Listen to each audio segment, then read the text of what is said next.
of Management Studies, IGNOU presents an audiobook on the course MMPC-001 Management Functions and Organizational Processes for MBA program.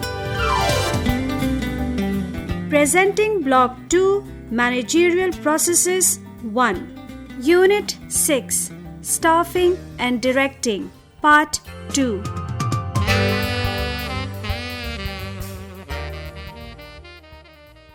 Directing. Directing is defined as a procedure of guiding, counseling, instructing, leading, inspiring, and overseeing people to the achievement of the goals of organization. It is an ongoing process of manager which continues throughout the organizational life.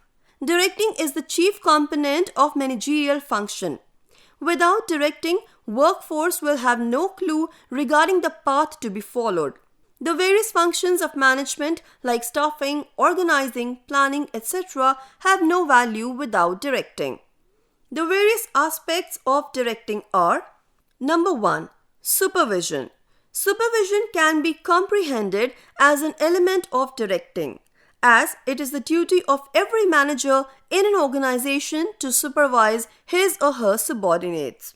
It is also a function performed by a supervisor. Supervisor has a chief role in an organization because he or she is directly in contact with the workers, whereas the other managers have no direct contact with the workers of bottom level. Next is motivation.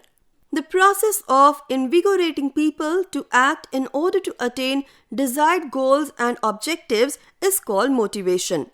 Motivation relies upon persuading the needs of people.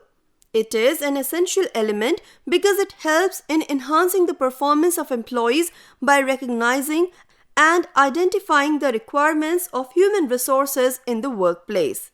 Next is leadership.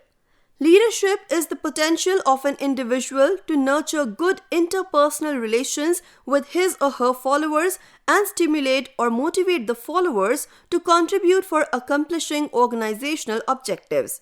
Success of an organization depends upon its leader. For example, success of Microsoft because of its leader Bill Gates, success of Reliance Industries because of its leader Ambani's. Next aspect is communication. Communication plays an important role in accomplishment of a manager. The knowledge and intelligence of a manager is of no use if he or she is unable to build an effective communication with his or her subordinates and develop an understanding in them. Therefore, the communication skills of manager and employees are emphasized in an organization. Communication is defined as an exchange of feelings, ideas, facts among people in order to build a common understanding. Important elements of communication are: Number 1. Sender. A person who conveys an ideas or thoughts is a sender. Sender is a source of communication. Number 2. Encoding. These are messages that are converted into communication symbols like pictures, gesture, etc. Number 3. Message. It is the content of ideas or thoughts which are to be communicated. Number 4. Decoding. Encoded symbols of the senders are converted. Number 5. Receiver. Communication of a sender is received by a person called receiver. Number 6. Feedback. Activity of a receiver which shows that whether he or she has received and understood the message or not is feedback. And number 7. Noise. Obstruction to communication which can be caused to sender, message or receiver is noise. Characteristics of directing. Number 1. Beginning of action. In order to release the roles in an organization, managers perform directing functions in addition to staffing, controlling, planning and organizing. Other functions arrange action platform and action is initiated by directing. Number 2. Prevalent function. Directing plays a role at each level of the company. Directing exists at every superior-subordinate relationship as each manager guides and inspires his or her subordinates. Number 3. Ceaseless activity. Directing is an ongoing function because it continues through the life of a company regardless of the replacement of managers or employees. Number 4. Condescending order of hierarchy. The function of directing is exercised by each manager on the subordinate. It points flow from a top to bottom level of management. Number 5. Human factor. Since there occurs an individual difference among employees, therefore, every employee behaves differently in every situation. Hence, it is important for managers to address situation appropriately. Through directing, one can get the work completed by the employees and enhances organizational growth. Number 6. Impactful utility of resources. It includes determining the roles and responsibilities of each subordinate, hence avoiding replication of efforts, etc., and making use of employees, money, machine, and material in the largest possible way. This way, cost is reduced and profit is increased.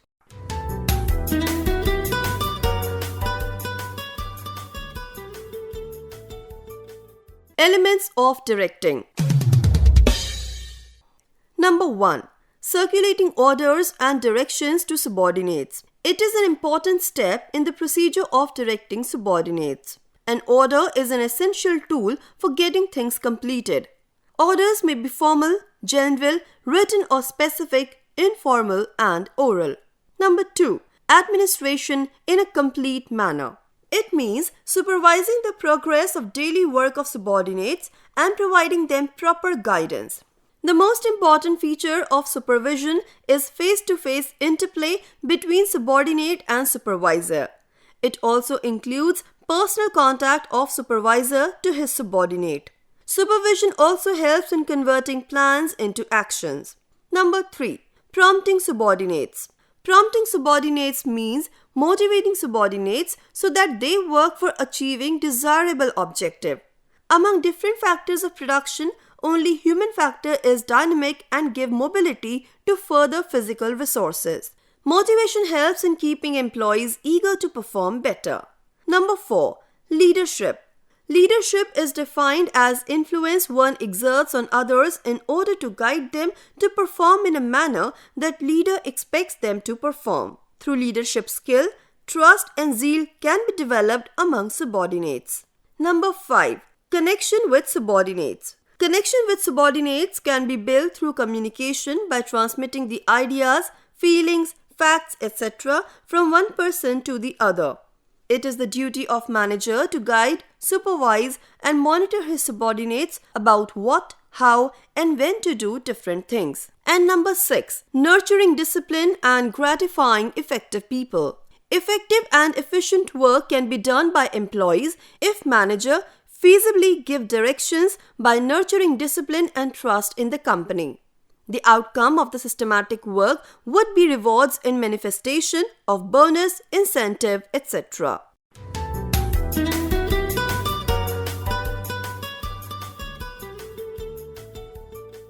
Principles of directing.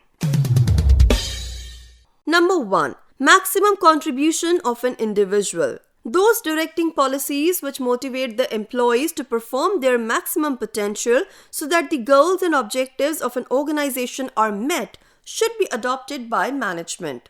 Maximum contribution of an individual is one of the most important principles of directing. Number 2. Agreement of objectives. Directing plays a vital role in keeping harmony of objectives between employees and organizations in order to avoid the conflict which sometimes occur between the objectives of individual and organization. For example, organization would want to increase its profit and keep its maximum share, whereas the employees would want to have major share of the profit as it is the result of their hard work. Therefore, directing keeps balance of objectives between the employees and organization. Number 3. Unification of command. According to the principle of unification of command, solely one superior should give instructions to a subordinate at a time. Confusion can be created if a subordinate receives instructions from different supervisors at a time. This confusion also has a potential to result in conflict and disorganization, as subordinate might not be able to give priority to the work. Number 4. Relevant technique of direction. In order to supervise, communicate, monitor, motivate, and lead the employees on the basis of their attitude, abilities, requirements, and further situational variables, a relevant directing technique should be used. Number 5. Communication of manager. Instructions are clearly given to the employees. Managerial communication is important to ensure that the employees have acknowledged the similar meaning which was supposed to be communicated. Number 6. Using informal organization. An informal group always exists within each formal organization. Those informal groups should be identified and used by managers to communicate information. This enables the free flow of information among supervisors and subordinates. An effective interchange of information is essential for organization's growth. And last is follow-up. A follow-up is important to monitor whether subordinates are following the policies, instructions, and procedures. A modification can be done if there is found to be any problem in implementation.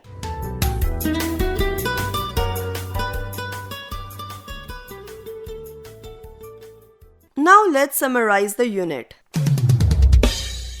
Staffing is a managerial function of filling the vacant position in an organization. Functions of staffing are procuring qualified personnel, recruitment of a right person, promoting the optimal application of human resources, increasing job satisfaction, and ensuring the growth of a company. Significance of staffing is efficient performance, evolution of human capital, etc. Staffing is people-centered, managerial responsibility, an ongoing function, and a human skill. Recruitment, selection, training, and development are the few elements of staffing. A complex managerial function which deals with anything to everything that encourages subordinates to perform the job efficiently is called directing. Directing includes components like supervision, motivation, leadership, and communication. Directing is characterized with initiation of an action, prevalent function, ceaseless activity, condescending order of hierarchy, human factor, and impactful utility of resources. Administration, circulating orders, nurturing discipline are few elements of directing. Maximum contribution of an individual, agreement of objectives, communication of manager, and follow-up are the principles of directing.